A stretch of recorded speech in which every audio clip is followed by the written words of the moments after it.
All right, everybody. I think we are live according to StreamYard here. And it's Alaskan Ballistics, late night gun chat. Got Rob from Cherry City Guns and Ammo back with us again. Looks like we have the gun snob. His favorite caliber is 30-06. Looks like he survived his wife beating him last week. So he was first in the chat. So that's good. And I actually sent you an email to join Gun Snob. So James Pugh is here. It's good to see you. Ruger 7mm 08. I wonder if you like 7mm 08. Possibly. Possibly, yeah. It's great caliber. So, yeah. Alaskan Dabbers is here. Again, this is just user-driven questions. So that kind of thing. Rob, what's going on with you?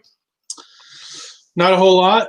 Did some shooting today with a new rifle I just picked up. I got one of the new Thompson Center Compass 2 in 338 Win Mag.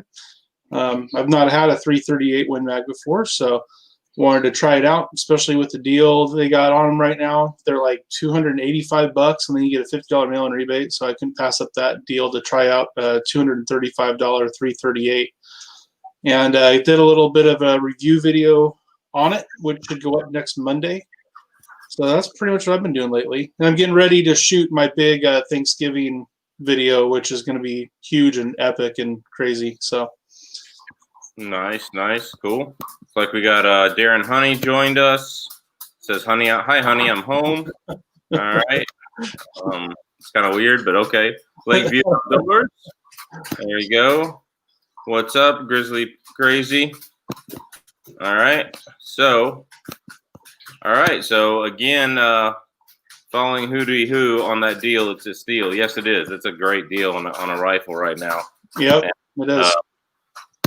If I didn't have to wait till this weekend when I got paid, I would already have one. But I got to wait for that. So that is what it is.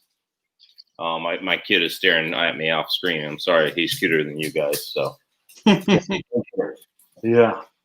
He just give me the big old eyes. Anyway, yeah. I had a discussion with Hootie Who, and I went, man, I thought I was going to be the first one to get a review of the new 338 onto YouTube. And he's like, sorry, man, I didn't mean to cut you off, but had to get it up there. Like, oh, great. He puts up great content. I don't know if you follow much, but he's got a lot of really good videos. Yeah, it's okay. It's usually second on a review is pretty good too. So. Yeah. So anyway, I wish they had that in 300 Win Mag. Like that's the most popular caliber in Alaska is 300 Win Mag, and they had them. They just that sale, such a great sale. They're wiping them out. Yeah.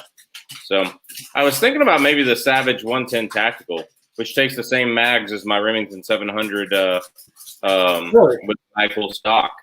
That takes those Magpul AICS mags. And so I was thinking that would be a great gun to get, just to have for the channel. Probably be maybe a 50,000 sub giveaway or something like that. But that's a long ways to go. But I'm a big Savage fan. Great rifles. Yep. 67 Rebel is here. SST ANC. What about 300 Norma? There's nothing wrong with a 300 Norma. It's a great one. Absolutely not. Yeah, my biggest issue is I finding ammo. I don't hand load right now. I know Rob does. I've got everything but the bench. I'm still working on the bench. Definitely need a reloading bench. I'm supposed to build one with a friend, and we just never have got together, and stuff like that. So, looking on that, and then I've got primers, I've got powder, I've got projectiles for 5.5 or 223 and 9mm, and me and Juke are supposed to split some 9mm. We went on them together, and just haven't got the bench made up there. Max K, best caliber for elk. All right, 300 Norma would be a good one, but if you want something to actually find ammo for, I'm going 30-06 7mm Rim Mag. I mean, you really can't beat them. 280 Remington, 280 Ackley Improved, 300 Win Mag. You can't. I mean, none of those you can beat. You can't really beat any of those. So, what do you think? It kind of really depends on your situation. I know a guy who spends a lot of time in the coastal mountains here in Oregon, hunting Roosevelt elk, and he used a little Marlin guide gun and 450 Marlin because all of his shots are going to be short distance and have very little time to get on the elk because you're hunting in very thick areas. But that wouldn't necessarily be the best rifle for elk, out in Eastern Oregon when you're out in the desert. It's a great up close gun. And I think it really depends on your situation. There are some things that do well pretty much anywhere, any distance wise.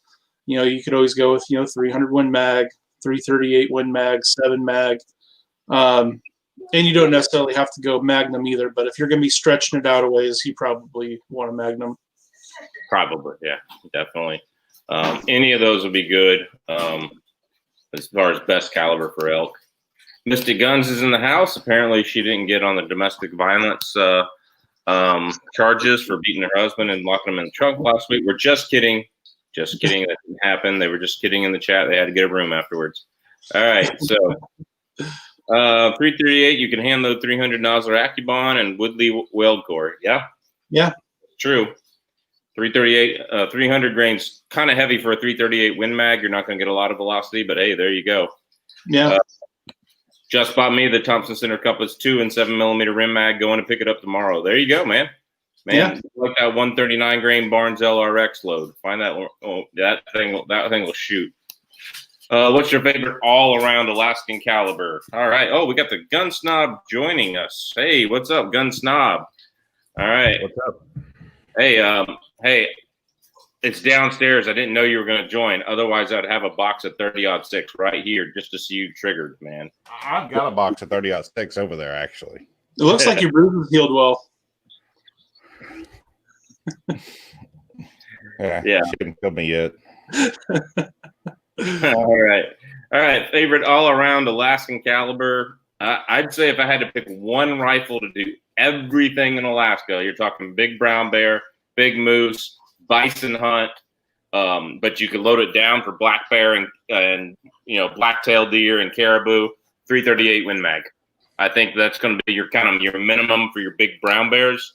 A lot of people say 300 Win Mag's your minimum. That's why it's the most popular caliber in Alaska. But for your really big brown bears, if you were on the North Coast and ran into a polar bear, some of the, just depends on who you are. But some of the native cultures, they're still allowed to hunt, sea lions and seals and stuff like that, and whales, and they shoot them with 338 Win Mags. You're talking stuff like that. So I'm not allowed to. But they are, and so it is kind of cool. So I would definitely say 338 Win Mag. So that's that. Guess you're not using 6.5 Creedmoor over there. I'm thinking about it. Yeah, I'm thinking about it. All right. Think about me and my buddy are going to go out snowshoeing along this trail for caribou this weekend, and we're probably going to get overrun by snow machiners, but we're just going to snowshoe as far as we can, and if there's too many snow machiners, we're just going to head off trail with snowshoes, and, do the best we can and see what we can do. And so a lot of people say they've seen a ton of caribou in groups and tracks about 2 miles in where we're going, so why not? So that's that. I'm debating whether I'm carrying my wife's 6.5 Creedmoor, which is a stainless, Savage 116, my 6.5 Creedmoor, which is the Bagara HMR, or my 7 Rim Mag. So, all right, that's that. So, what would you carry if you were me, Gun Snob? Would you carry a 6.5 Creedmoor or a 7 Rim Mag? I like my shoulder, so a 6.5. There you go. Are you sure I shouldn't go buy a 30-06? I wouldn't waste my money, but that's just me. All right. So, yeah. So just user-driven chats. So if y'all see anything in the chat, pop up if there's a question, because I can't get to them all the time. 7mm Psalm, short action ultra mag. Gunfather Precision has a really good video on that caliber. It's a great caliber, and I would say it would be a great all-around Alaska caliber. Again, for the hand loader, you're not going to find short action ultra mag anywhere on the shelf here in Anchorage, even at some of the ammo specialty shops. So there is that. So were you really too embarrassed to tell your wife? Now you're in the chat, and your wife's giving you a hard time. Yeah, she needs to go somewhere and do something or something. All right. Is 6.5 Creedmoor as great as people say it is? I like it to shoot. It's fun to shoot. It's accurate. It's got enough power for deer and caribou and stuff like that out to a certain distance. It's got enough knockdown power. It's flatter shooting than 7mm 8 or 308. So if you want a short action caliber that's not going to kick the snot out of your shoulder, yeah, 6.5 Creedmoor is good. Is it that 700-yard elk rifle that some people say they'd make the shots on? No, it is not. Okay, absolutely, you're crazy if you think it is. But then there are people out there that says you do. So, what is your recommendation for 6.5 hunting? I know precision, but not hunting. I go Barnes LRX or Hornady GMX up here for penetration. I've got a video on Winchester deer season. It'd probably be okay for like thin skin southern whitetails. I've done some other like the SIG Elite Controlled Expansion. Also would be okay for thin skin southern whitetails, but I wouldn't use it on anything real heavy. So anyway, what do you guys think? What is your favorite ammo for 6.5 hunting? 147 grain Hornady ELD-X. Whatever I can find right now, which is my son's gun. I don't even remember what it is that we cited it in for. To be honest, I'd have to go find a box and look. Yeah, I understand that. It's a federal. I know it's federal, but I don't remember what grain weight or anything. So, Cherry City, let me pick your brain a little bit here. I actually hate the ELD-X for hunting, and I hate it worse than the gun snob hates 30-06. And really, why? All of my tests at short range, that thing busts apart like a VMAX. Like really? There's at short range, and I know it's a cup and core bullet. It's meant to be hit at lower velocities and longer ranges. But you don't always know what your game is going to be at. And then I shot a caribou with the 162 grain ELD-X 7mm rim mag. And the first one busted apart inside the caribou. It kept walking. The second one went straight through the caribou and acted like a full metal jacket, no damage. And the third one was a little lower, and it busted up the heart and the lungs and the front part of the shoulder so bad that it lost a lot of meat, so it acted like a VMAX. So I had two that acted like a VMAX, and one that went straight through like a full metal jacket, and it was like it just not impressed me. That's when I switched to Barnes LRX, and I haven't had no, and that was at 212 yards. But that being said, 7 mag at 212 yards is probably still way faster than a 6.5 Creedmoor at muzzle, probably, or close. Yeah. Anyway. Yeah. That's probably correct. Yeah, so I know when I've been doing a lot of reloading for 6.5 Creedmoor with the kind of preferred powders like the H4350, you're loading in the mid 2700s. Yeah, and that's not bad. That's a good thing right there. So elk caliber, anything 270 to 35 Whelen, shoot 400 and in for elk. There you go. Yeah, I agree. All right, 308, 7mm rim mag. Let's see, would a 280 work good for moose hunting? Absolutely. I'd load that with a 140 grain nozzle partition or a 160 grain nozzle partition. Go. All right, what do you think? What do y'all think? I don't moose hunt, so I'll go with whatever you suggest. Our Oklahoma moose, I don't know if it's big enough for our Oklahoma moose, but what do you think about moose hunting? Obnoxious one. Okay, what kind of riffraff panel members are you letting on here now? Yeah, I know. Well, all right. Concur. The ELD-X is horrible ballistic gel results. Good. I'm glad it's just not my pork shoulders and water bottles. It's actually doing it in ballistic gel too. Yeah. Nozzle repetitions for me. Yeah.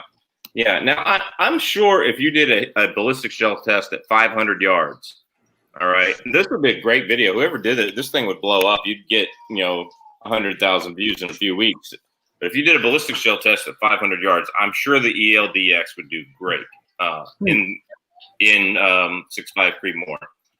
But I don't. If you're in a deer stand in Georgia, yeah, that's rough. If you need to penetrate a bigger deer like a big buck, that's going to be rough. I mean, it would probably kill it, but it's not going to leave a blood trail because it's not going to drop its blood pressure by going all the way through. So you want it to exert a lot of its energy by expanding, but that's that. What you got there, Gunsnob? I was just showing you. I do have an old box of 30-06. Oh, there you go. Some good stuff. There you go. For my 308, I have some 200 grain nozzle partition. Now that's a heavy load right there. Yeah. Anyone here try Peregrine bullets? I've never heard of them. I'm not familiar with them either. I can't even pronounce it.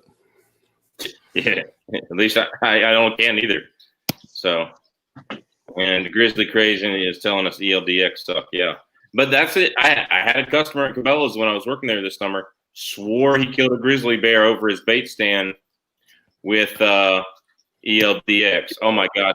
Now the party is here. Now the party is here. We got Pat, real man of genius. Real man of genius. Yeah, I was sitting there making faces at you backstage. I was like, woo! Yeah, I didn't see you come on right away, so sorry about that. No, you're good. You're good. I didn't know if you could see me or not. It said you're in the backstage, so I was sitting there picking my nose, and I was just hanging out. Well, as long as we got everything cleaned out of there, I guess we're all good. No, it's still there. It was just a gesture. I got you. All right. So again, this is user driven. So as as many questions as y'all want to put in the chat, we'll do that. But hey, I actually found 9mm ammo today. I found the Blazer aluminum stuff at $9.99 a box. I found it. $9.99 a box. A box of 50. What is that? 25 cents a round? I don't know. Whatever. You guys do the math. I don't know the math. 20 cents a round. Yeah. So I struggle at math. So, and now I'm teaching 5th grade math, by the way. So, hey, there you go. All right. You wonder why the kids are screwed up? Now you know why. So, but I actually found 2 of those. I found 2 last week. I found the Hornady Critical Defense Light, the pink stuff. Supposed to only get like 1125 and 280 foot-pounds, but so. Well, we can't handle firearms live, but I've got my latest build right there. Nice. What you got? What is that? That's the Marlin Dark that I had been working on. I just mounted new glass to it. I wish I could show you guys. It's on my Instagram, but it's on your Instagram. Well, I just happen to have a blank tab open here. Gotcha. Yeah, you can. We can't touch it, but I'm sure you can show a picture. Yeah. If they give me a strike for showing a picture, then I'm calling my senator again, who already emailed me back about this, by the way. Oh, really? Yeah. Yeah, the citizenship. How many people have ran to Parlor? I know I followed the Gun Snob. I'm there. I'm there. I haven't been acquainted with you yet, the fellow up in the upper left or upper right. I'm Rob with Cherry City Guns and Ammo. Well, nice to meet you, Rob. He's some 30-06 lover or something. Oh, no. Hey, I was with you on that one last week. I think it's totally overrated. It's obsolete and ready to go. Unless you're shooting an M1 Grand, then you're okay. I still don't think there's a better all-around caliber than 30-06 or 7 mag or 300 Win mag. That's it. So, all right. I'm going to share my screen here so that we can stroke Pat RMG's ego. All right. Let's see. Yeah, here we are. Oh, that's a cool scope. What is that? That's the Riton 1-8 by 24. It's the X3. And using a set of their Contessa rings, the magnification ring almost touches the rail, but that means that you get a full cheek weld, perfect eye relief. Just set that thing up just right. It'd be a nice optic if it wasn't on a dang lever gun. Yeah. Oh, dude. People putting optics on lever guns. Oh, dude, you don't understand. I know you just did that Henry 357. Putting an optic on a lever is just magic. No, it's not. It's sacrilege. It's sacrilege. No, sacrilege. Hey, I'm looking at this. Did you take the push button safety out? Yeah, that's safety delete. Oh, thank God. That's the dumbest thing ever invented on a Marlin. Yep. Let's go through here. Oh, that is a nice. Huh. That is a really nice optic. Oh yeah. Yeah, I like an optic on a lever gun because it's faster. If you're on a if you have a 1-power optic, it's faster than iron sights. And then something like this where you can dial up and take a longer shot when you're actually bear hunting. There you go. You know, that right there, you could probably shoot 200 yards with a 45-70 if you know what you're doing. I mean, they killed all the buffalo, 4 and 5 and 700 yards with a 45-70, right? So iron sights. Now, see, I put that optic. Now, I do have a 45-70 set up with a Vortex Strike Eagle. So, yeah, that's another pistol. But, yeah, I've got the Henry X. I put that one on there. We need to talk about your rail. But, anyway, that's the 1 through 8 on the Marlin Dark in 30-30. And then I did a 1 through 6 using that same rail on the Henry.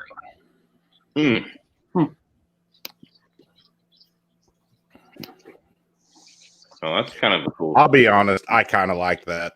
The Dark or the Henry X or either one of them, I kind of like those for some reason. I'm kind of a traditionalist, but I could get behind one of those. And I may put an optic on it, to be honest, but I still am a fan of wood and regular sights. Well, I'll shoot those too. I've just got to bring these things into the 21st century. Hey, gun snob, you have to be tactical every once in a while. Mm-hmm. That's a turnaround race. Oh, Clovertack agrees. Lever actions need Skinner sights. Yeah, they're nice, but I'm with them on that. I don't know. I never did love peep sights. I like buckhorn sights. Everybody's always, you should get Skinner sights for that. I'm like, I should just try with the buckhorns. I don't know. I think they look good on them. Those Skinner sights look good on the Henrys. Yeah, they do. I recently had a chance with the Ranger Point clover leaf. I really like that. It's like the Skinner, but you're looking through a clover leaf, and you get that perfect, almost like a crosshair. It's just magic. I'll have to check that out. Yeah, I did a video on, I don't know, a month or two ago. Okay, well, I missed that one. Darren Honey, are the bears still awake? Probably not. Probably not. Most of them are probably gone in. There might be lower on the southern Kenai Peninsula. You might have some, which is where you live, I think. You might have some down there. It's 77 degrees today. All right. Controlled round or push feed? Which type of bolt action would you rather go? Well, one that I don't know if I'm going to wind up with it or not. It's controlled feed. And that is their claim to fame on that thing. I'm not going to get too far into it right now, but the control feed is what they claim to be their biggest accuracy feature because it doesn't bump the nose of the bullet. And there you go. Of course, I'm still yet to confirm that, but that's what we're working on. Oh, you said Kenai. I thought you meant Kenya, like the country last week, man. Like you spelled it wrong. It's Kenai.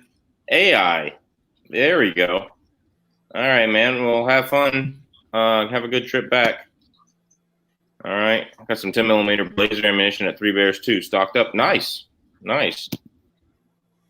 Sorry, Peregrine bullets. Have you ever heard of those, Pat? I haven't heard of them. Is it peregrine like the bird? It's peregrine like the falcon, yeah. Oh, okay. All right, we're called the Ballistic Bunch tonight.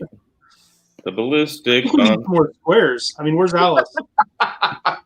Yeah, there you go. Thin line of fence wants to know if that's first focal plane. Second. Second, yeah. I like second if for my hunting scopes, first for target stuff. Yep. Yeah, I've got a first focal plane that is just magic. And of course, it has a half MOA center dot. So if it doesn't zoom, you don't see it. So that's the Arkin 6 through 24 by 50. And I like it. It's sitting right up there. But yeah, that scope, that center dot, that half MOA is tiny. Yeah, I actually like first focal plane on a tactical optic like the one you have on your Marlin Dark, simply because if you turn it down and it's tiny and then you have it illuminated, it's like a red dot, man. It is literally like throwing up a red dot. We have on Courtney's AR, we have one of those SIG Tango 4s, just a 1-4, but it's first focal plane. And, you know, turn it up to 4 power, you can stretch it out as far as you want to, but like turn it down to a little bit and, you know, and you can clear the house with it. Even though it's an 18-inch rifle, it's still like a good combat sight, like type thing. So, people that's where this one lends itself to is on an AR. And I've got a Liberty Bell. I've got their blacklisted rifle that I'm going to try. And before I zero this one on the dark, I may put it on the Liberty Bell, try it on an AR style, and then put it back on here, level it, torque it, and go. Yeah. Currently back and forth on some 1-6 in first and second focal plane. The 1-6 seems way better at second focal plane, but the 1-8 seems to be on the edge of being better at the first focal plane. Yeah, I would. Yeah, maybe. It depends on the brand of scope you're looking at, I guess. I mean, and I can see that. The more magnification you get, the better the first seems to me. Yeah. See that. More for a scout rifle. Bear moving in Pennsylvania. Uncle got bad hit on one with crossbows to the shoulder. Found the bolt on the ground with no tip, barely no blood. Just a couple drops. Never got vitals or broke. Oh, wow. Now there's James. He's a good supporter of the channel. Yeah. Always commenting. He's got more comments on my videos than anybody else. So, yeah. When I pull him up, he's got that little. Do you have that the little heart that shows that you've given him more hearts? No, I don't know. I don't know.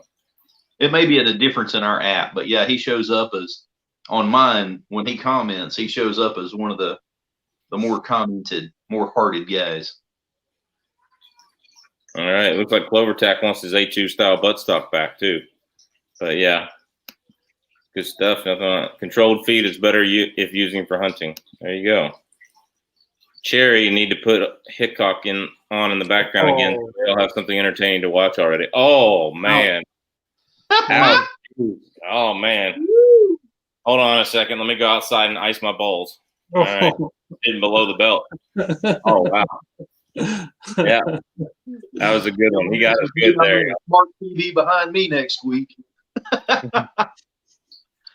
Yeah. Well, last week when I was on here, Hickok was going on in a kind of a loop in the background.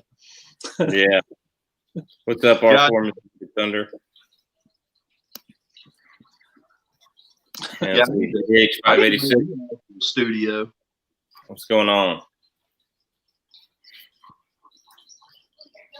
And let's see. Wish I could stay. Got to go back to work. Oh man, that sucks. Yep. Yeah, the same issue. Under 50 yards is impossible on first focal plane. You need to look at that SIG, just a 1-4 SIG Tango. What is it? SIG Tango 1-4 or whiskey or whatever. I forgot what it is, but I have it on there. That is a good scope for the money. It's $500. It's first focal plane, and it works great in first focal plane. Acts just like a red dot, but it's 1-4. I mean, and if you need more than 4 power to reach out there and touch something at 3 and 4 and 500 yards with a 223. You know, you really got to consider what you're shooting at or why you're shooting that far at that point. So, yeah. So I would consider that one. I like it. It's heavy like a Vortex. So I've got the Vortex Strike Eagle 1-8 And you can use it like a scope, but it's all illuminated, and you could really use it like a red dot. Although one I have is second focal plane, but you still have that. Use it like a red dot for quick acquisition when needed. Working on guns. What guns you working on, brother? All right, I'll give that Sig Tango a try. Give me an excuse to review it. There you go.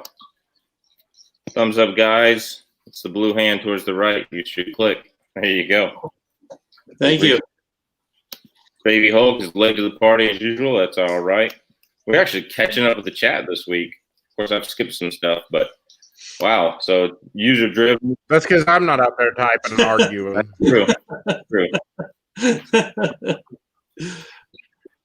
Last week, you'd answer a question or ask me something from 3 pages up on the chat. I'm like, he's never going to see this. By the time he's going to get here, he doesn't even remember what it was.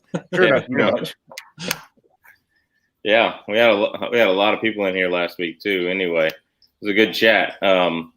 So hey, if y'all haven't subscribed to these guys, Pat RMG or the Gun Snob or Cherry City Guns and Ammo guys, make sure you go subscribe. Yeah, you're doing a bad break punch there, Pat. Sorry, but make sure you go subscribe. Any of the people got wrenches, throw their links in the chat if y'all don't mind, and we'll do that. AB getting all the big YouTube money. Yeah, right. Yeah, right. Yeah. Okay. So I was thinking I was distracted by buying a snow machine. I actually have my coaching stipend check, which is like an extra $2,500 every year from coaching football. Which the time coaching football, high school football, it's really minimum wage.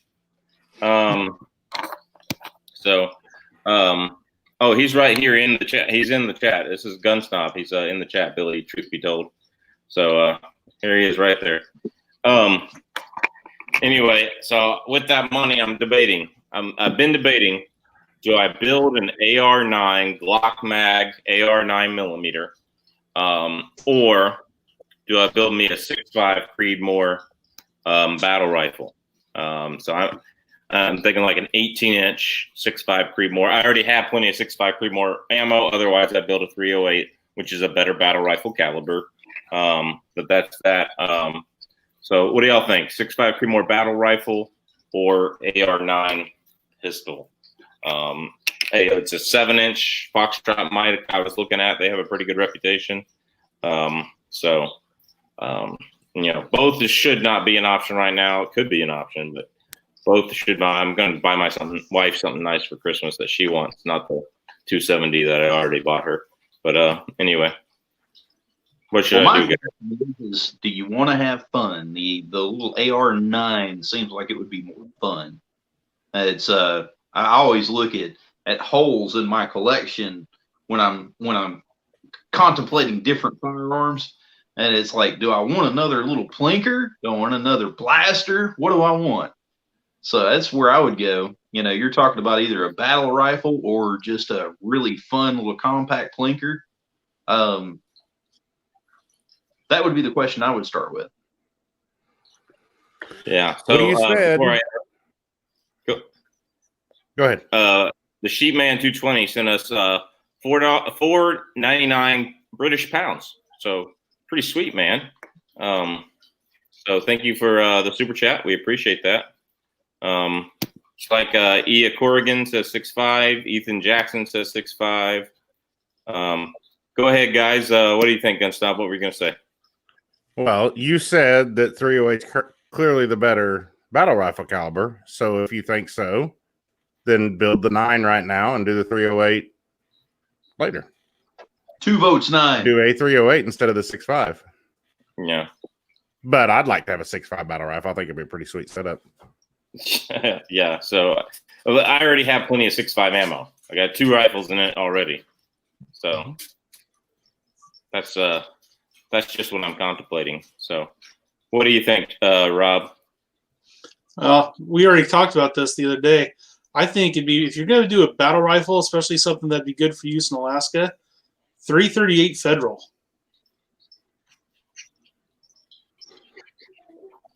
Yeah. You're the second I know person. you don't want to add a caliber, but Yeah, 338 Federal and an AR-10 platform would be awesome. And I had a job. Yeah, you definitely got to have a job. So there is that. Garrison Shaw wants to know thoughts on the 280 Ackley. Sheep hunters up here love it. They love 6.5 by 284 Norma. They love 280 Ackley Improve. Anything that can be in a lightweight type gun. It doesn't have to be a big, heavy belted Magnum gun, but can still get that long range drop and velocity of a Magnum. They love up here. I know I've seen some things, some 280 Ackley Improved rounds that are going like 3,400 feet per second with a 140 grain bullet. If I'm not mistaken, I think it's some performance or something. I mean, that's right up there with 7mm rim mag. Maybe it's 3,200 feet per second, but it's still close to 7mm rim mag. So what do you guys think about it? Anybody familiar with it? Or Rob, you're probably the hand loader of the group. I'm familiar with it, but I've never shot it. But I've read all the ballistics tables on it and stuff, and it's a really impressive cartridge. It's definitely crossed my mind for a build. I have a buddy that either has one or used to have one. I've shot it before years ago. I don't know if he still has it or not because I don't think he reloads anymore. So I doubt he even still has it. But it was a neat round. I'm a pretty good fan of the 280 Remington though. I think it's a good one. Yeah, I think it's a good round too. Go ahead, Pat. Oh, I was just taking a sip. There you go. We did a CMMG 9mm radial delayed blowback. It's fantastic. We did the PMAG insert so we can use regular PMAG. That's cool. So my issue with the radial delayed blowback is when you get into hot rounds, like I would carry in the woods here in Alaska, 147 grain plus P hard cast flat nose. We did this. I've got footage of it, but my microphone was screwed. I have a friend who has an SBR registered short barrel rifle in 45 Super. Okay, and if you followed my channel, I love 45 Super, and we ran the heavy 255 grain Underwoods in it, and the radial delayed blowback, it twists as it blows back, but it's delayed just a little bit, and that twist happens before the full delay comes out. And you'll separate your casing with the heavy loads. Iraq Veteran 8888 has the CMMG Banshee doing on a video doing that with a 220 grain Buffalo bore. Hang tight. Keep talking, but I'm going to show you something. But keep going. Cool. All right. So I don't want to go radial delay blowback. I know it's better for some things, but I actually have the 45 Super case that's been separated by that. Okay, what you showing us, Pat? I can't see it. That bell? There's a lot of glare. Well, I'm trying to. Oh, there we go. Oh, yeah, it's belled out at the back, isn't it? Yep, that's a 220 grain Buffalo bore. And the 10mm. Kind of like a 10mm brass shot through a factory Glock barrel. But yeah, I've experienced that myself. There you go. So the one we had, he loaded some extremely hot 185 grains, and we had them. They were he was hand loading 45 Super, and I shot him out of my Glock. And they were probably the most recoiling load I've shot out of my 45 Super Glock, and we shot him out of his Springfield with the factory barrel, and they did good. I was getting over 1,700 feet per second with the 185 grain. Or 1,600 feet per second, something like that, out of a 6.5-inch barrel, 185 grain, 45 Super, and so it was right up there with 460 Roland. I may be remembering that wrong. It may have been in the 1,500s, but it was right up there with 460 Roland, and that even case separated in his SBR that he built. So really cool gun, but you can't run extremely hot loads. 200 grainers, even the hot 200 grainers all day long in that 45 Super. I'm assuming 200 grainers and 180, even hot stuff, 155 grain XTP hot stuff in the 10mm. Yeah, the Banshee would be just fine. All right. So I wouldn't go with radial delayed blowback unless you're just running 9mm ball the whole time. But here in Alaska, if you walk out with 9mm ball and you run into something that hunts you back, you're in trouble. Okay, so I'm just saying. So Baby Hulk's going on the AR9, the pistol for your closer ranges. But my thing is, I already have pistols and AR pistols and carbines for close range. So 6.5 from Billy Truth Be Told. How long of a barrel? Under 18, go 9mm. No, it would be 18 for the 6.5 Creedmoor. And the problem is I have a hard time finding a 6.5 Creedmoor barrel that is medium heavyweight. So, like everything I have is like everything I find is like this super big, thick bull barrel. You could swing it at a baseball and hit it 800 feet. Type barrel. Just like yeah, not cool. Having the CMG, I do the 6.5. Yeah, there you go. That's my battle rifle in my avatar, 1903 Springfield Custom. LOL. Hey, you can't beat that. All right, that's your battle rifle. Go. There you go. There's a lot. I've had a 03 Springfield since I was 17 that I still have to this day, and it's killed a lot of deer. Hey, gun snob, is 30-06 okay with you in an 03 Springfield? Yeah, I'll accept it in old guns. Okay, you accept And it. milsurp guns, I'll accept it. There you go. Last one, Andy says 6.5. In the current climate, battle rifle. There you go. Where are you in Alaska? I would go 10mm battle rifle. Yeah, that's it's gonna be hard. I might look into that. That's an interesting idea. Here's my issue with 10mm in a AR pistol or a battle rifle. I don't trust any of the mags that are bigger than the Glock 15 rounders. I just don't. If you put the little 5-round Arredondo extensions on them, those springs are pretty weak for the really heavy 220 grainers. The ETS mags are terrible in the cold. We tested them one day. Chook was getting all sorts of jams. I got less jams because I wasn't limp lifting like Chook, but is what it is. I just don't trust anything. The Chris mags, they worked well for me. I gave the same mag to Chook for him to do a video, and he left it loaded for 4 days, and the Chris mag it took a dump on him. So I mean, he had jam after jam after jam. It was shooting the same exact old brand of Herder's ammo that I was shooting.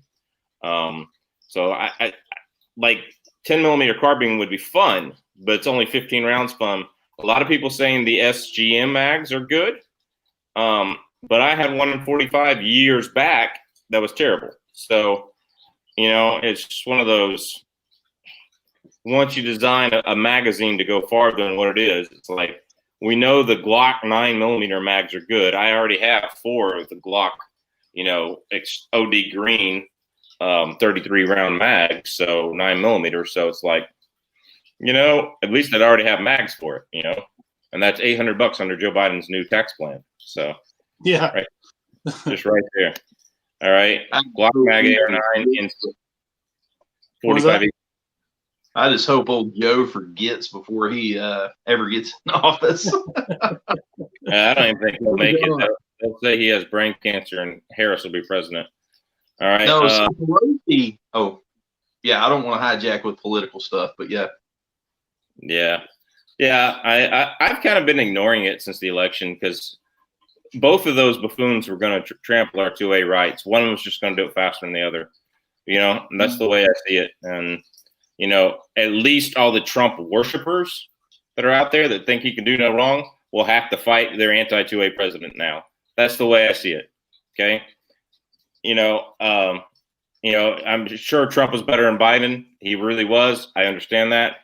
But he wasn't good for the Second Amendment either. He was letting too many things slide in his ATF. He was letting too many things go wrong here and there. So he pushed red flag laws. That's when he lost my vote. I voted Libertarian, or I wrote in Rand Paul, and I did post it to Instagram. You saw my thing. I voted for Rand Paul, Senator of Kentucky for president, and Lucas Rowley, also known as Chook, from Anchorage, Alaska, for vice president. So, and Chuk said that was 2 votes for him because he voted for himself. So,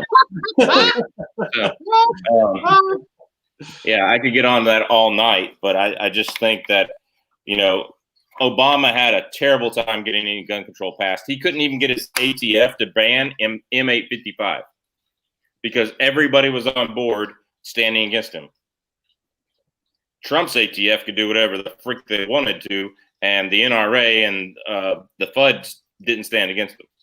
So, is what it is. I'm sorry to get into political speak, but I just hate.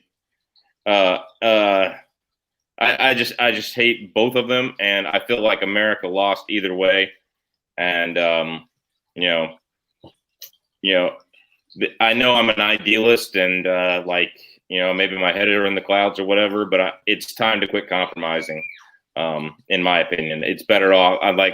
At this point, I'm advocating for peaceful separation. Let's have peaceful separation. Let's sit down and talk and decide. Conservatives can have these states and liberals can have these states. And if you've got to move, Rob, sorry. All right. That's just the way I'm at. That's where I'm at. So anyway, I could talk about that all night. Yeah, they got the 7.96 ammo. That's right. Thin line of defense says ETS is terrible warm too. And all the in between. There you go. Yep. Yeah, pretty much. Now my honeymoon period with an ECS mag is just magic. And then when they turn bad, suck. I've got several ETS P320 mags, and they're all right for range mags, but that's about it. They, lock open with a round left in them, stuff like that, but they run. I've got 2 12-round Glock 43 ETS mags, and they ran well. I've never had an issue with them, except when I put them in my back pocket. They'll drop out 2 rounds in my back pocket, and now they're a 10-round mag. At that point, I might as well buy a 43X. They don't have metal lips, so the guys are on you. But yeah, when I tried them, they had just this magic honeymoon period. Just couldn't do any wrong. And then when they started doing any wrong, you couldn't wait to just throw them away. Yep. So, yeah, import ban under Obama. There you go. Yep, and that's the best thing they can do. Robert Ballin just wants to step in and say 4570. Enough said. Enough said. If you have a 4570, enough said. Nothing wrong with a 45 bullet and 70 grains of black powder. How many do you have around you right now, Pat? Yeah, it's right over there. And right behind you, and right, yeah. Yeah, this is my gun room. Pat is surrounded by 4 4570s right now, all for them Tennessee Bears that he has there. Wow. So, all right. I vote 6.5 Creed, yuck to 308. Yeah, that's fine. I'm talking about 16 to 18-inch battle rifle. So, at those velocities, it doesn't really matter. So,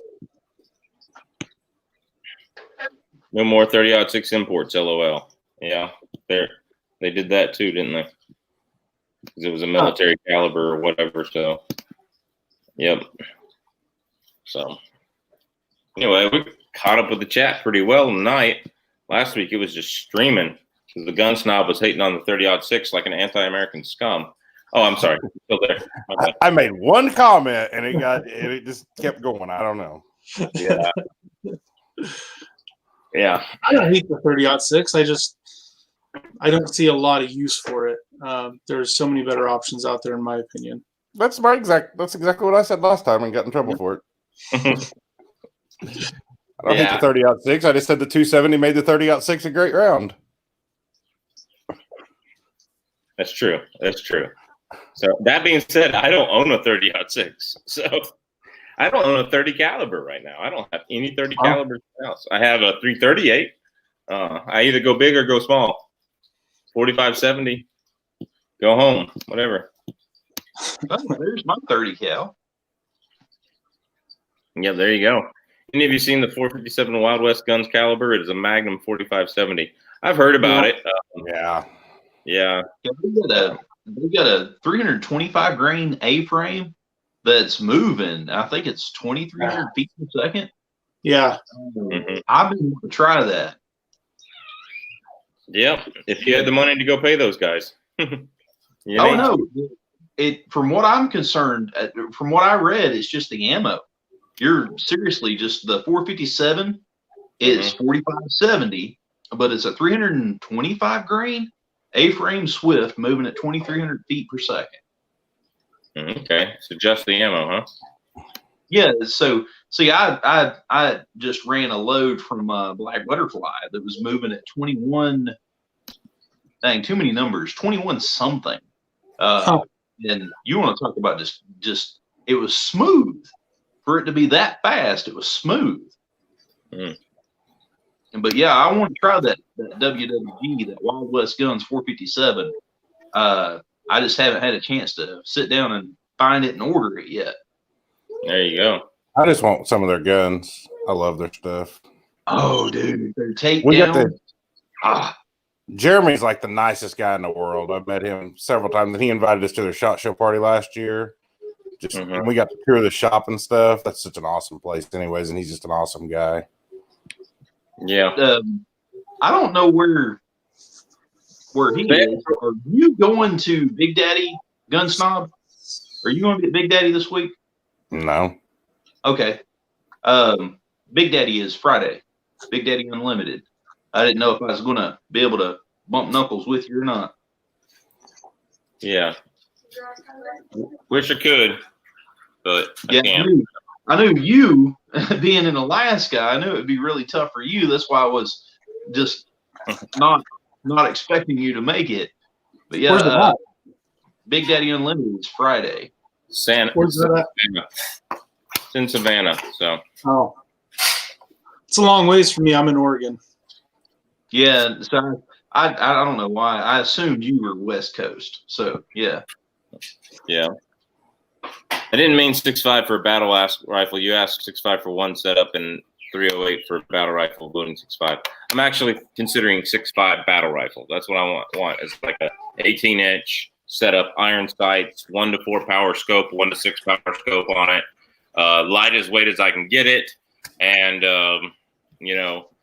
shoot your 4 to 600 yard battle rifle ranges on average, and that kind of thing. So there's that. So absolutely love my 270. You calling my 30-6 over? I want my $499 refunded. I have a 264 Winchester mag, 1098 custom.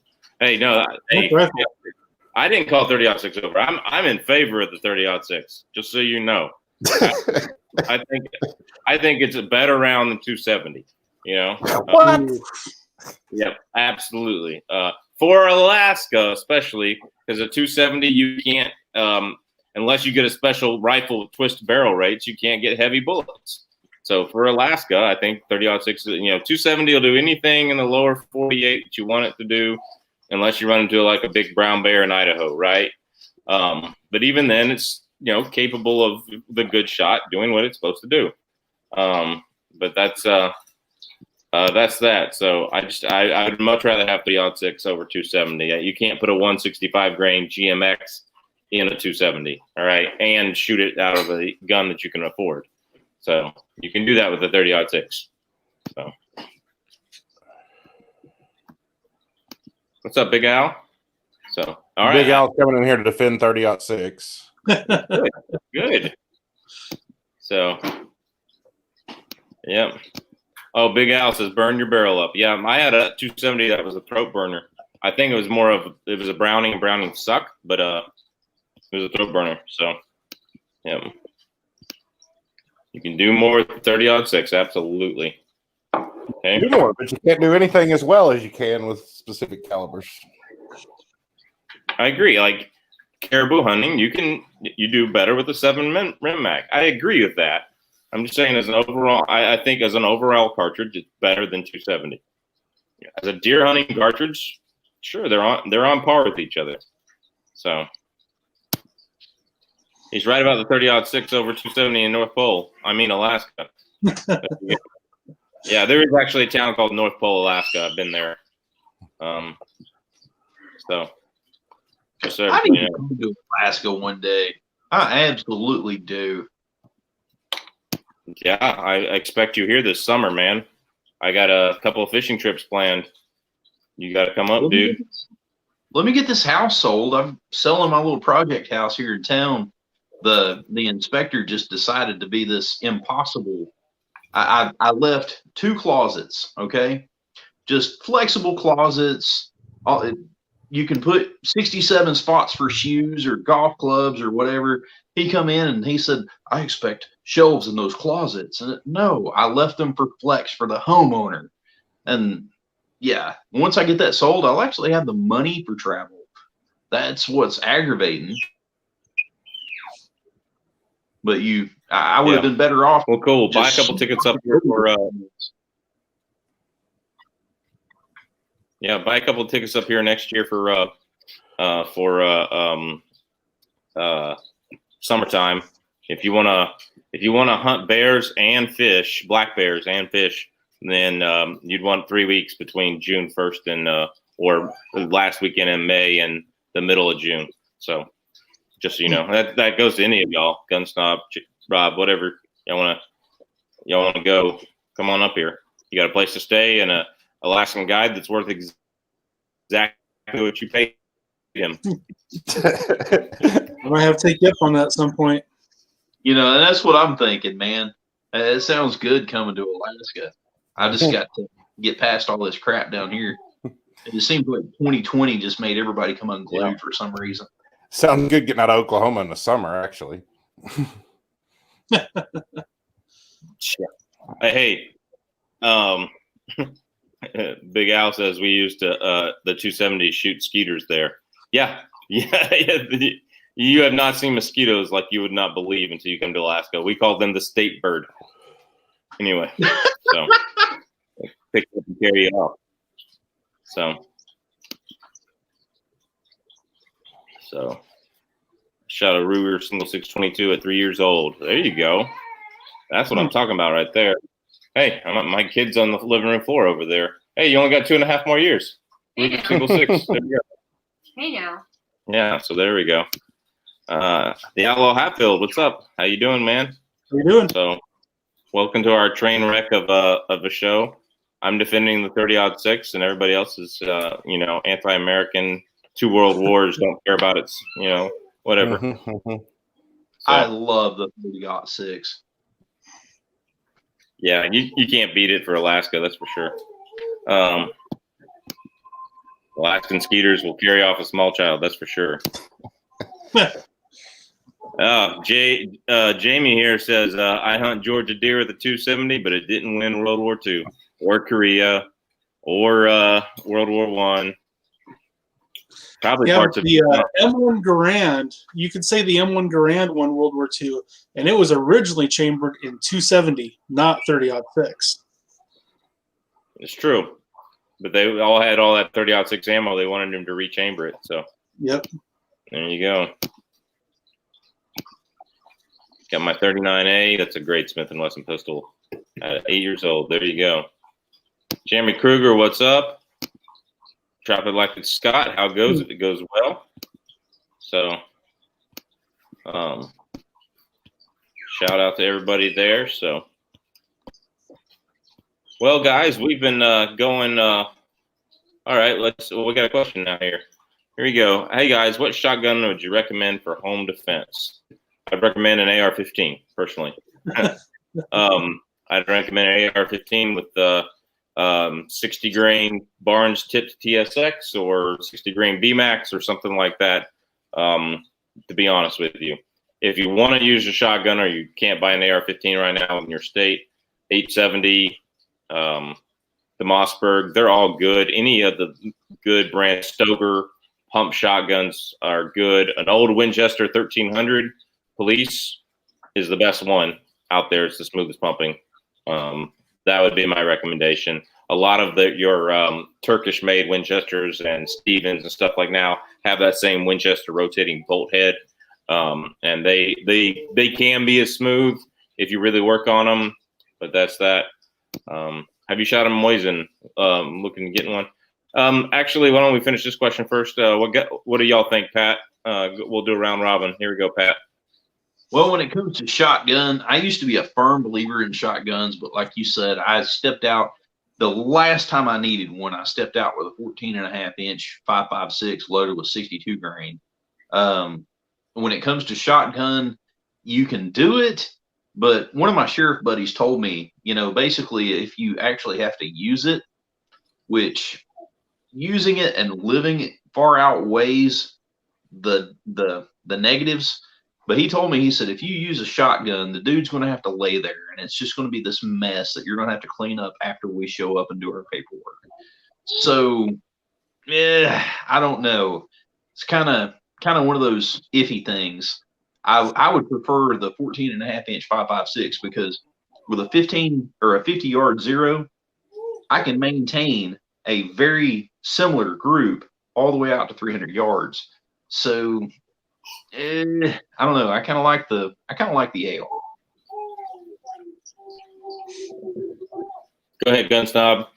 What shotgun would you recommend for home defense? Well, I like to have an AR, but I also have a Mossberg 500 hanging over my bed.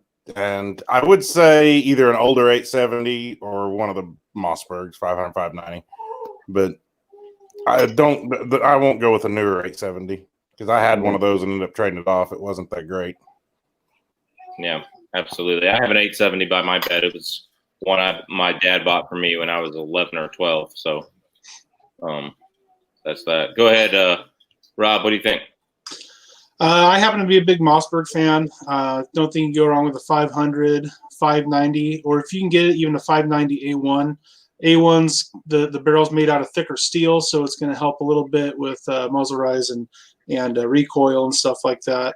But you go with any of the kind of well-known, well-established brands and models. I don't think you can really go wrong. No, absolutely. I still think AR-15 is better for home defense. Now, one thing I would say, if you're new to shooting, AJ Arnold, I don't know you. If you're new to shooting or new to home defense and you need a shotgun, don't hesitate. If something fits you better or that's all they have in the gun shop, do not hesitate for a 20 gauge for home defense. Oh yeah, 20 gauges are great. I like a little 20 gauge youth model. I got one loaded up. Anybody can pick up that and run it. Yeah. Yeah. But just to reiterate what my sheriff buddy told me, basically if you use it, you can't move the person. And they're going to lay in your floor and make this incredible mess that you're just going to have to clean up, which outweighs the option, not shooting him, not defending yourself. But yeah, that's what he told me from experience, seeing people laying in floors from shotgun wounds. Yeah. It's just going to be this ungodly mess that you're going to have to clean up after they do the paperwork. Yeah, but to be honest with you, that actually sounds like better than pumping him through. If you pump him with 3 AR-15 62 grainers, he's going to be laying on the floor, bleeding out, making a mess that you're going to have to clean up after they do their paperwork. So, it's one of those half a dozen, or wait, 6 of one, half a dozen of the other. So, but yeah. Now, as for the AR-15, like I said, if you set it up on a 50-yard zero, then basically, your 50 yards, 25 yards, 100, 200, and then 300, like everything's really close. So when you're freaking out, trying to defend yourself, your point of aim and your point of impact is going to be really close. So that's I lean toward the AR. Yeah, absolutely. I love the 20 gauge, the buckshot. It's not a bad idea either. I do have to argue though, not everybody can use the 20 gauge youth shotgun. My wife is taller than me and she got longer arms, so she can't shoulder it and put her head on the stock, at the same time. It's just too small for her. So I got me a tall woman with long, sexy legs. So anyway, so I don't know what she's telling me. At least like the 870s and the Mossberg 500s, you can pretty easily buy kits to put on a collapsible AR stock on them. Absolutely. Yep. All right. Next question. Have you shot the Mosin? Yes, I have. They seem to me, I shot one with an old brass, recoil Brad. It kicked. Like, it was not pleasant to shoot. It was an indoor range. It was a carbine. It kicked. I would like to have one though. A lot of them these days have the rifling shot out. You need to inspect it before you buy it. A lot of the ones that are coming into the country new these days. So, go ahead, Pat. You probably know more about those than me. Anyway, go ahead. What do you think? I used to like a Mosin when they were $150, and the spam can 440 rounds was $100. And I got that for Christmas one year. Heyday. I didn't mind cleaning one immediately because they were corrosive. Mhm. And so, it's kind of like black powder, but not as bad. But you take and, you shoot it, you better clean it quickly. But once they got past $150 for the rifle and $100 for a spam can, once it started I just lost it with it.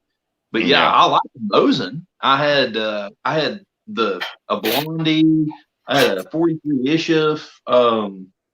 Man, I forget how many of them I had.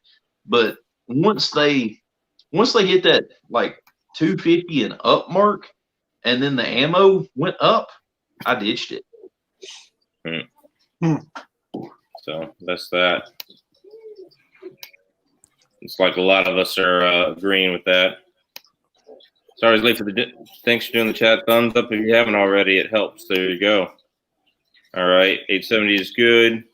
Have a Mossberg 930 7+1 loaded with federal double-aught buckshot for home defense. There you go. You can't bet. Not grabbing a shotgun when I have an AR or AK right next to me, loaded. There you go.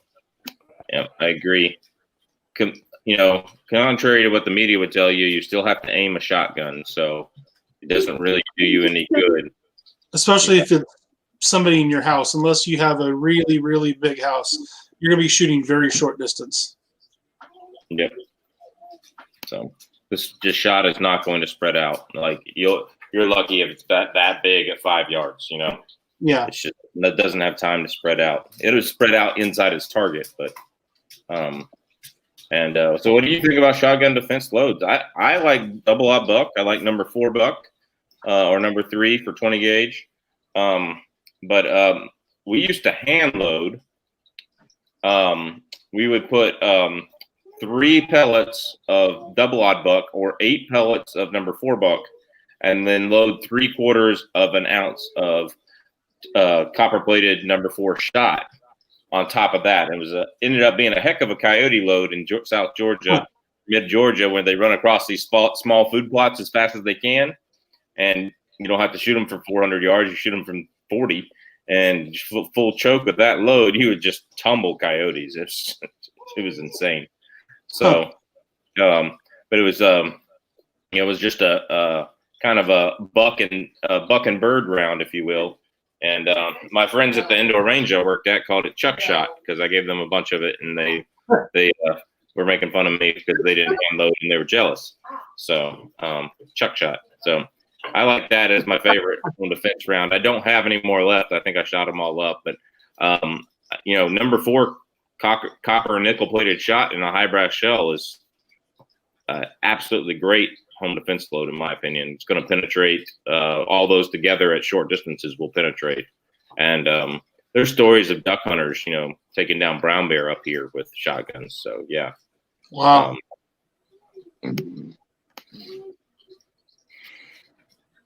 You actually, it just hit me. Calling your channel Double-Aught Chuck Shot would have been pretty cool.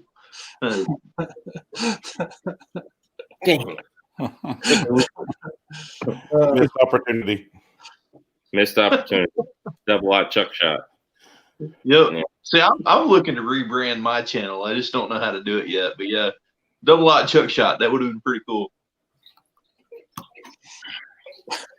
Dadgummit. I'm going to go question my life now. This is dadgummit. If I could come up with something like that right now, I would be like, edit YouTube, just go ahead and change it. Yeah. I'm too invested in Alaskan ballistics. So Yeah, and that's a solid brand. But see, like me right now with the Pat RMG, I'm just kind of sitting here. I'm like, I like it. People know me, and people in my everyday life are starting to call me Pat rather than Patrick. That's my name. So it's kind of like people embrace it. They like it, but I need to change it to something. Really? I thought all this time your name was Patricia. It is. I had an uncle. Actually, my uncle, I've got his Smith & Wesson, his Model 60 in my pocket, and that's what he called me, was Patricia or Patty Alice. That's, I grew up. I got it. Double up patty cakes. Wait, you blanked? What was that? You cut out. Double up patty cakes. Double up patty cakes. But no, he called me Patricia or Patty Alice, and when people would call me names at school, it's like, yeah, I ain't worried about that. My uncle calls me worse. It's like a boy named Sue right there. That's it. A boy named Sue. Mossberg 500. Ithaca Featherweight is nice. Yeah, that's a nice shotgun. All right. It's just me and my wife, so I don't mind shooting through a couple of walls to clear unwanted guests in another room. There you go. I have the 1980s 870 as well. Yeah, I have a 1990s one.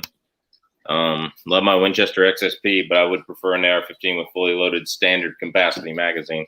Absolutely. Standard capacity. Yes. Yep. All these people magging, we should make them work for us. Okay. Ask them to move the tile. I'm not sure what he's referring to. Talking about when you're making a mess with a shotgun. AR-15 I shot. have to move over to the tile so it's easier to clean up. Oh yeah. Wipe it up. There you go. Put you drain the floor. Just hose it down. Yeah, I mean the carpet's gonna be horrible, but the tile might be all right. I got hardwood floors everywhere, so I'm gonna have to change boards and everything. Not here in Alaska, but in Canada, even if the guy kicks your door in and is about to kill you, you can't kill him. Yeah, Canada's screwed up. You can do anything you want once, so I hate to tell him. Wow. Yeah. I'll spend my time in jail. No, see, the last time that I needed to defend this house here, the one that I'm sitting in right now, the sheriff showed up. I had an AR leaned up on the porch, and they asked me what all went down. I told them all about it, and they said, "You have a gun?" I said, "Yeah, it's right there." "Okay, good for you." And it was just like this. They didn't care. But dude showed up. Tennessee. Dude showed up. Yeah, no, dude showed up making problems, And I the way he was going on, I said, "Did you call the cops?" He said, "Yeah, I called the cops. They're on their way."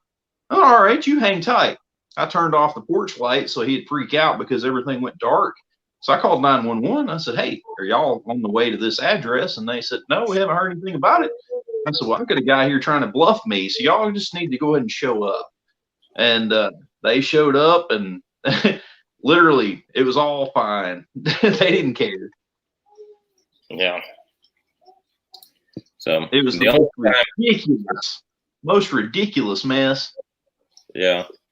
The only time I've almost ever pulled a gun on someone was when I saw a man beating his wife in a car.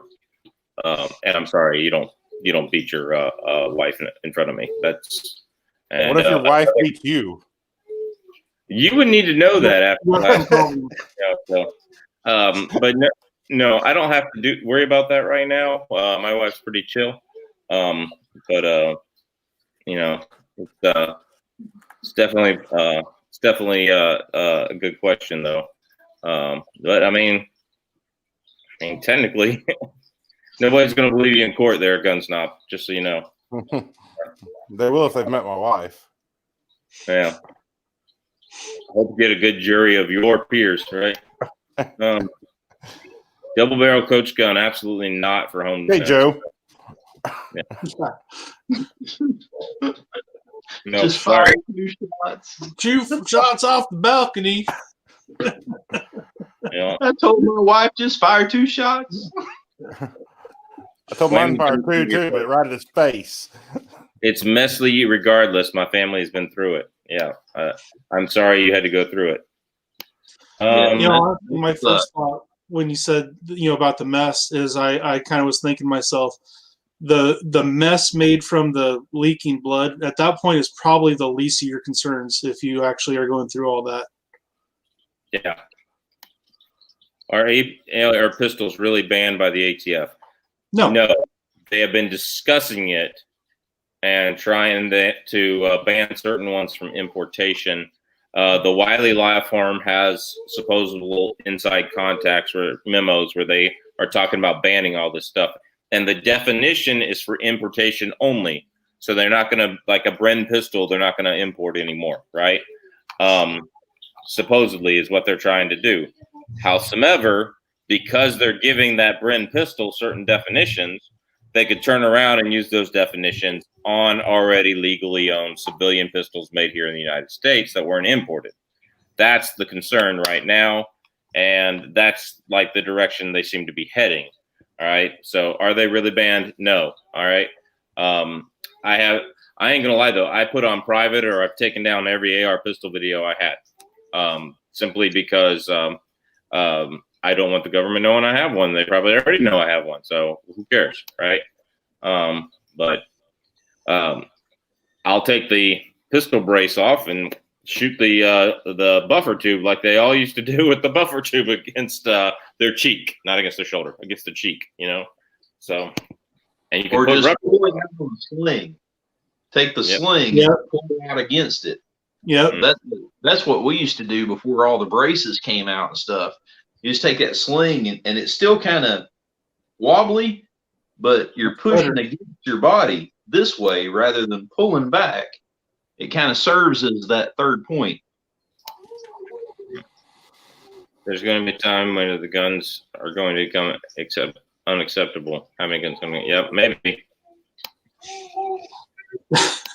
Dylan, you are obviously in the wrong chat, man. Yeah.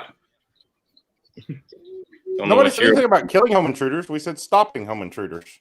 Yeah, that's it. Incapacitating, they can rehabilitate on their own time. True.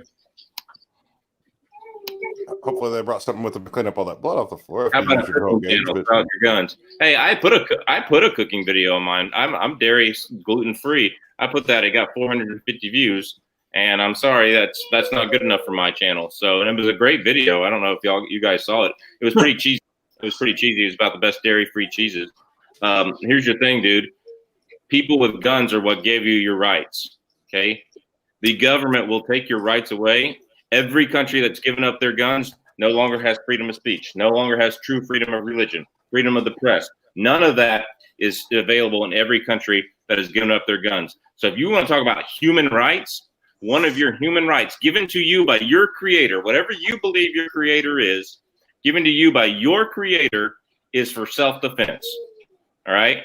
And if you're too much of a pansy ass to believe that, I'm sorry, you need to get in gear, get your brain out of your anus, and get going, man, because I'm tired of you damn liberals coming into this country or in this world and ruining it for other people, okay? You are absolutely freaking wrong, and if you don't see that, you're a complete dumbass, low IQ, 40 IQ. I'm sorry.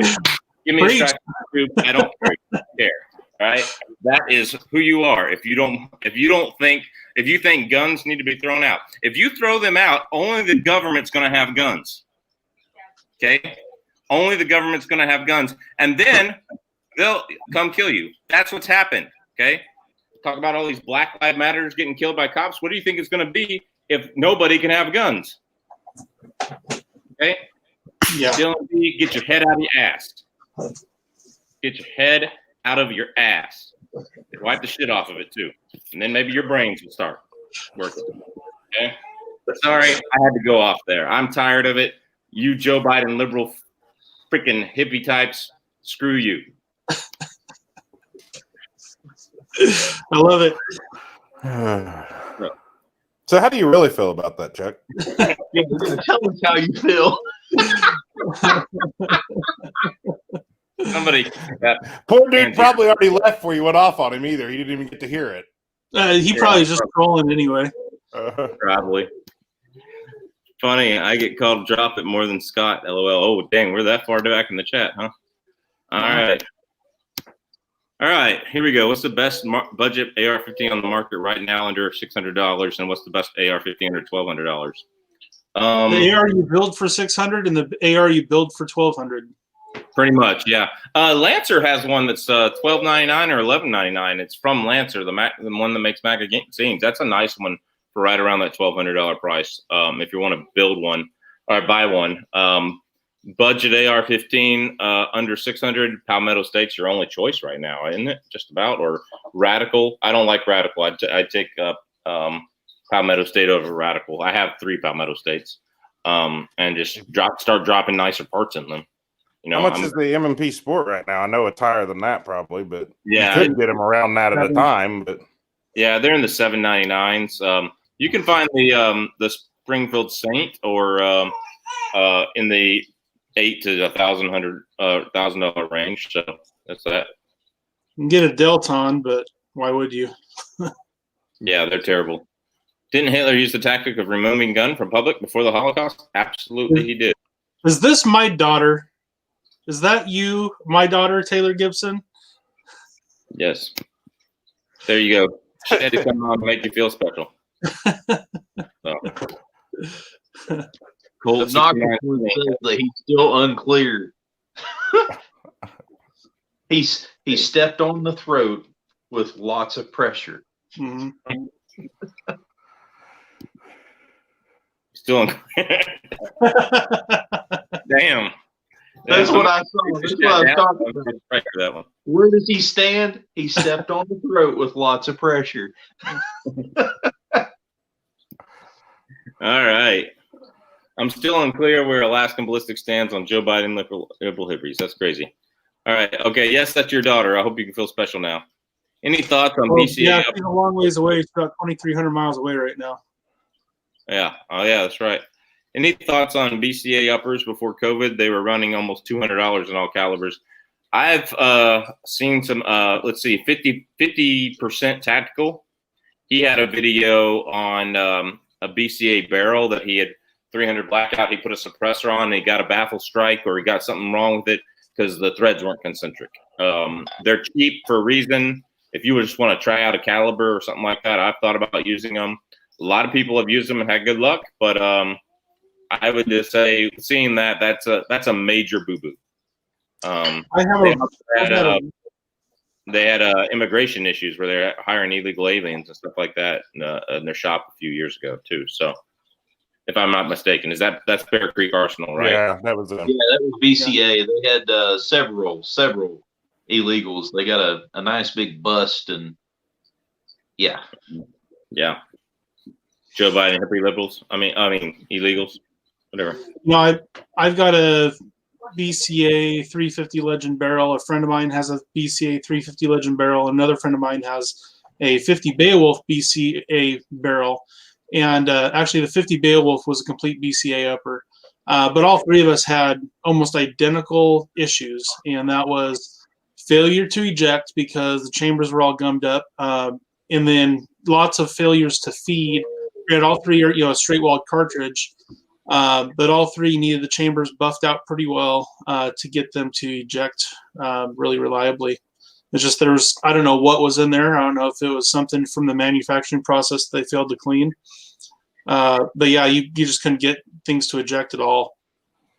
All right. Nathan Manley says, get 7mm 8 or 308. Depends on what you're doing. As a youth rifle, I like 7mm 8 barrel. It kicks better. It kicks just a hair less because you're pushing it down a smaller hole with a lighter bullet for the most part. If you want something you can do everything in America with, yes, 7mm 8 will do it. 308's better. If you're looking at a long range, I think you could actually get some better BC bullets in a 7mm 8, but you may not be able to get them to go extremely fast. It just depends on what you're doing. So anyway, that's what do you guys think? 7mm 8 or 308?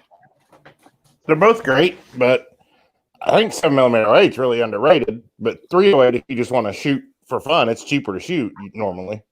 You can find cheaper ammo just target shooting, playing. I would say it really depends. As a straight up like deer rifle, out to 300 or 400 yards, 7.8. Oh yeah, I have both, and I don't hardly ever shoot the 7mm 08. Yeah.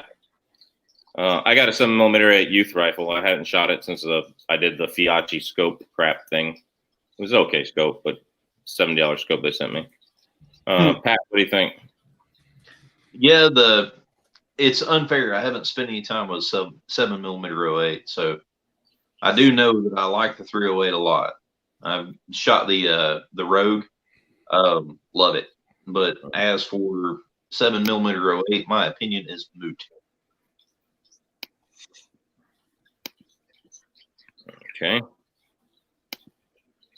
All right. Kyle says his 500 kicks harder than Cherry's. Yeah, it does. Which My 500 mag video was his 500 mag. He's got the Gen 1 8 3/8" barrel. Mine just has a whole lot more weight, and it tames it way down, and it's got a big compensator on it. So you have the 10.5-inch Performance Center. Yes. Yeah. See, I have the 10.5-inch PC. The 8 3/8, there's an incredible difference. So I went to Brownells in August, and they told us to reserve 4 guns apiece. So I reserved the 460 Performance Center. Well, for some reason, because of all of the mass demand, all they had was the 8 3/8, the VXR. Yeah. Dude, you want to talk about just this incredible. I tried my best not to flinch. And dude, that thing was just, it was, I don't know if I guess you call it the flinch master. It just showed you how to flinch. Oh, yeah. Yeah, the Performance Center models are incredibly better. Mm-hmm.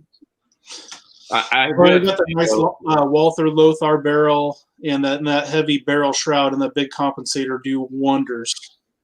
Oh, yeah.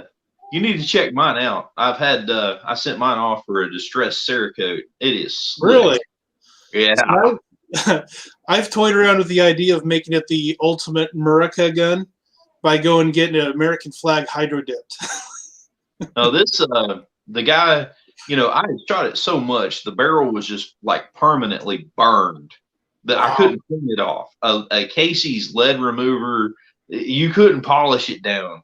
So I sent it off to get it Cerakoted, and he did a stainless and baked that, and then sprayed black on it, rubbed it off while it was wet, and then baked it. And dude, this thing is slick. Are you on check it out when we're done with this? Yeah. It's cool. Well, it's within 5 feet of me. I can't handle it right now, but yeah, it's over here. I will be checking that out. All right, I'm trying to find it on your Instagram though. I will have to say though, in general, I think if you have 2 guns that are exactly alike, the 460 kicks a little bit more than the 500, and granted, certain rounds out of the 500, like the 700 grainer and stuff like that, may not count in that rule. But if you have 2 loads that are very similar, the 460 is going to kick a little bit more. Well, you could always do the 700 grainer. Why do that when you can do a 600 grain hollow point? Yeah. Yeah, see, stuff like that's right up my alley. But no, when it comes to the 700 grain Smith & Wesson, so many people are like, man, it's big numerically, but I have a 400 grain that burns off quicker and it kicks way harder. It's all in the powder. Yeah. So there's this huge difference. The 700 grain Underwood, they have the number, but other loads are actually meaner. But no, yeah. I had a buddy, actually still have a buddy. He has the 8 3/8 500, and we had them both at the same time. He offered me $200 to just trade. Wow. And he realized, we shot them side by side. He realized how much the 8 3/8 kick versus the 10.5. And he said, I'll just hand you $200 in this pistol. We'll trade. And I wasn't going to do it. No. Well, yeah, different loads, different powders can really make a difference on the recoil without changing the velocity at all. Pretty much every round I've shot through my 500, I've hand loaded, and in most of the cases cast for it as well. All the big heavy ones are all ones I've cast, and when I'm loading them with H110 versus Lil Gun, the H110 doesn't have quite the velocity and actually is snappier and hits you harder in the palm when you're shooting. Versus Lil Gun, I get a little bit better velocity and it's much more of a push. It's much more comfortable to shoot. Well, see, the problem with H110, I've run into H110 even in like my 357 Magnums. I've got the GP100, the 2-inch, and H110 in such a short barrel. Basically, what it is, you have to have an incredible crimp to get it to pressurize and burn, or otherwise, what you're getting is a 158 grain bullet followed with, I don't know, 6 or 8 grains of powder. So it makes the bullet, your effective bullet weight is heavier because you're propelling unburnt powder. Wow. Is what I'm saying. Is that making sense? Yeah. Yeah, absolutely. So, with the 500 Magnum and H110, I can kind of see that your 400 grain bullet is followed with 12 grains of powder. So that's how I imagine that. That could be. Definitely could be. But yeah, Alaska below. Wait, go ahead. Darth Yogi wants to. I'm sorry to interrupt you guys on your 500 Smith & Wesson Magnum orgy here, but what's the difference between an AR-15 pistol and an AR pistol, or AR-15 and an AR pistol in the same caliber? Gun Snob answered it for him 10 years. If you don't do it right, anyways. Yeah. So, well, you guys go ahead and answer that. I got my Barrett with me. He's been playing on the floor. He got stuck. So, well, really, to make it a pistol, it just has to not have a buttstock. I mean, the most simple definition: no buttstock. Have a buffer tube or a brace. Yeah, but no stock. Yeah, it's the intended purpose, whether it's intended to be fired from one hand or whether it's intended to be shouldered. pretty much. And the that's rifle why has to have a 16.5 or 16-inch barrel. Oh, that's why they're attaching braces. With a greater than 16-inch barrel. Yeah, has to have a minimum of 16-inch barrel. Right. But no, it's the reason they attack the Q and the reason they're going after the brace. It's the intended purpose. All these people are marketing it for being shouldered. That's where they're getting into problems. And its length of pull was a little bit. I mean, there's some really, if you get into it, there's some other stuff about length of pull and all that, but it's. Mm-hmm. Well, they were 13.35 on the Q, but it needed to be 13.5. Yeah, I don't know. It was something weird. Yeah. Well, I mean, he was within the 13.5. If you tell me it has to be less than 13.5, 13.35 makes total sense. Yeah. All right. Nathan Manley wants to know, what is the best beginner starting hand loading kit be? If you want to just do single stage press, I'm telling you, RCBS Rock Chucker. Yep. I love mine for years. I got a Hornady now. I haven't set it up yet. They're okay, but RCBS Rock Chucker. Now, I went with the RCBS, but for the money, the Lee Champion, if you're a beginner with $150, that Lee Champion kit, it comes with shell holders, powder measure. I can't pull it up on the internet, but that Lee Challenger just comes up with so much stuff. Oh, is that what you have? Yep. That's what I started on, and then I've got a deal in there. I don't think there's anything wrong with the Lee at all. You're not going to make less accurate. You're going to save some money. I've loaded rounds with that one right there that my daughter has put 5 shots under a dime with her 270. I've made a lot of really, really, really tight shooting ammo with that. But I would not recommend the Lee Progressive presses. I had one of those and sold it. That thing was I wouldn't either. garbage. If you go progressive, I think you got to go blue. Mm-hmm. Gotta go Dylan.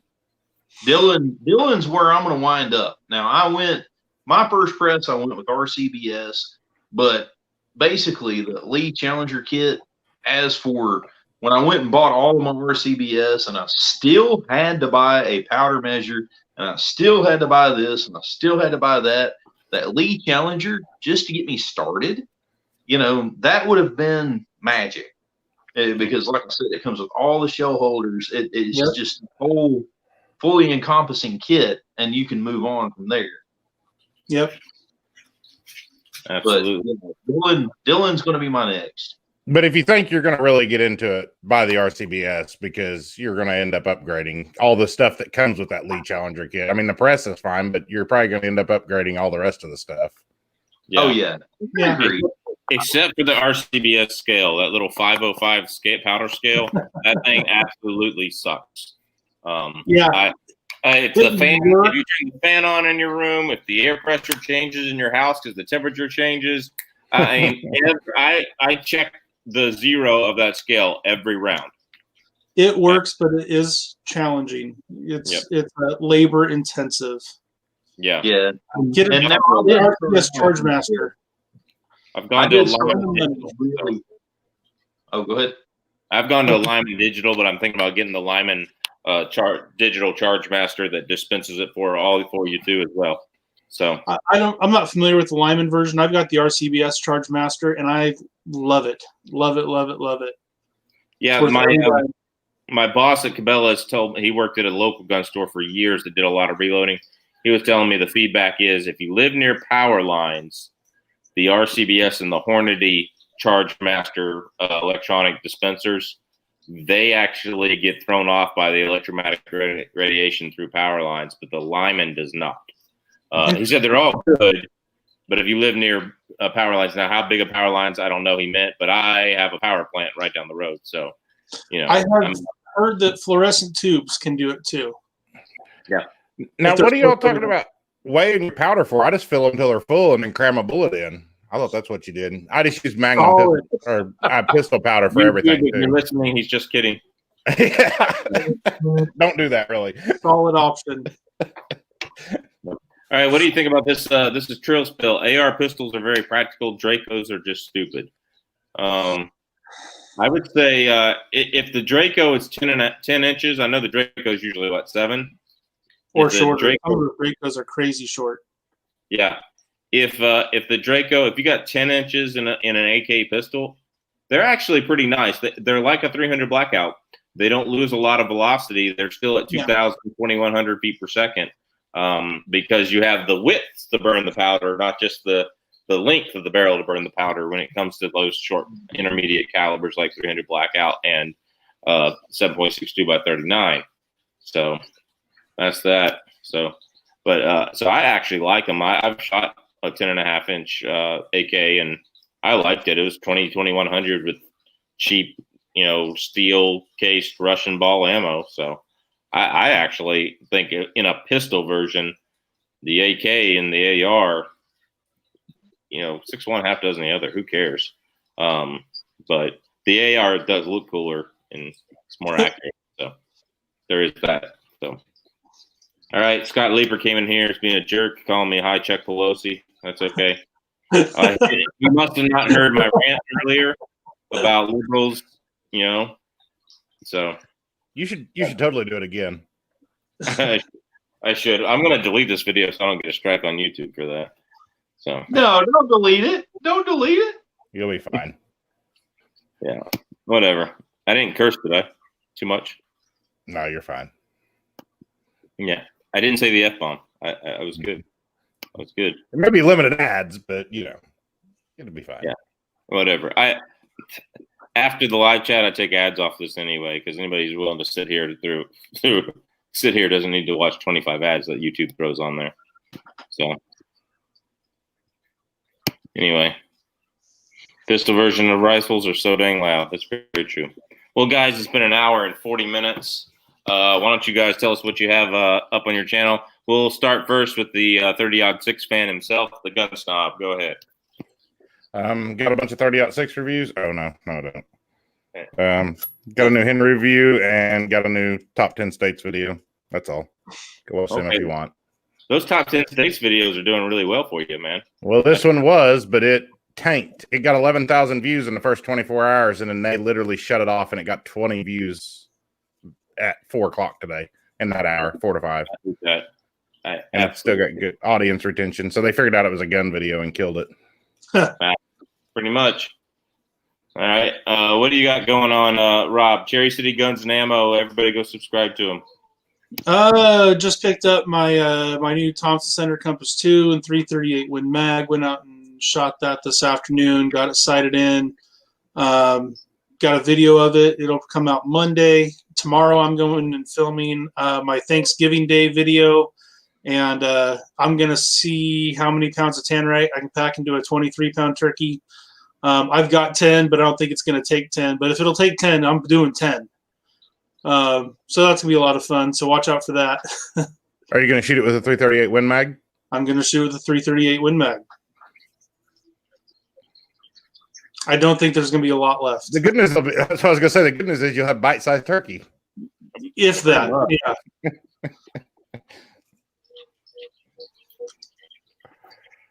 All right, Pat, what do you got going on in your channel and all the big wig stuff you're doing now? Well, I don't know if I'd call it big wig. I'm just going to Big Daddy and just going and playing. But of course, you know, I've got the new optic on the 336 there. That's going to be coming up. I'm going to do 2 videos, one on the 336, one on the optic.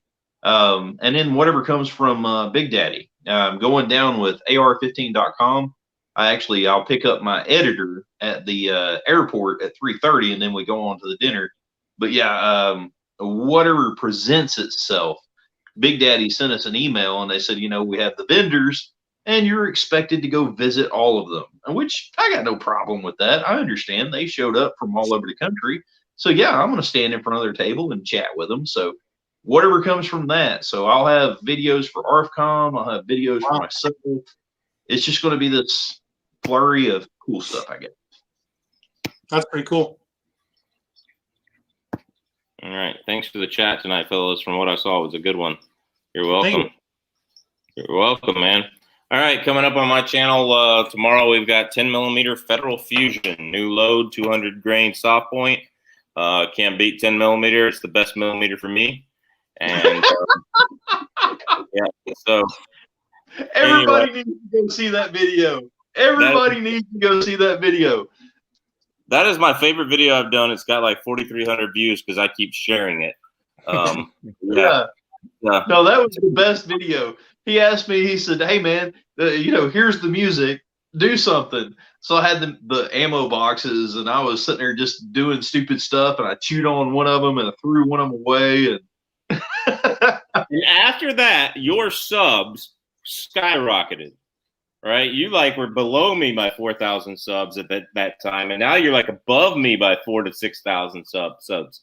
That video changed your life, man. That video changed your life. And same thing with Ghost Tactical. He was below me by like 2,000 subs, and now he's like above me with 12,000 subs above me. That video was the pivoting point in y'all's YouTube careers. You're gonna have to remember that. Like I'm gonna go find this for everybody, but you know, it's Chuck's taking credit for your success. Pretty much. I mean, I'll lay in on that, but the thing is YouTube's just this fickle mistress. Fickle mistress. Like one day you make her happy, and then the next day she ain't. So I don't know. There is no magic thing. But yeah, I enjoyed being part of that video. But yeah, I see what you're talking about. Like everything just went off. Oh man, I'm trying to play. I'm trying to not play the video, but get the link, and it started playing without any. They do that, so that way there's the video for all of you that hadn't seen that video. That was actually the hardest video to edit. It took me it took me 12 hours to compose music, writing it in on the computer staff on the music note by note and getting it right. It took me another hour to record the music, just recording it on my laptop. It wasn't a good sound quality, but it was all right. and syncing that music that I recorded with my voice to the MP3 made for my computer was, between the recording. So about 2 hours in the recording. And then I sent all you guys the link who did to do something. And then I recorded, it was 4 hours of recording in the morning of me lip singing it and me lip singing it with different outfits on and like all that stuff. And then waiting for you guys to send back and then editing. Actually, I did all my singing after I got all you guys back. Editing that video took 6 to 7 hours. And because, Chook was singing so off rhythm, I had to find a place where he was actually in all of the 5 minutes of videos he sent me where he was actually singing on rhythm. And if you still look at it, it's a little bit off. And that might be my editing or that might be Chook. I don't know.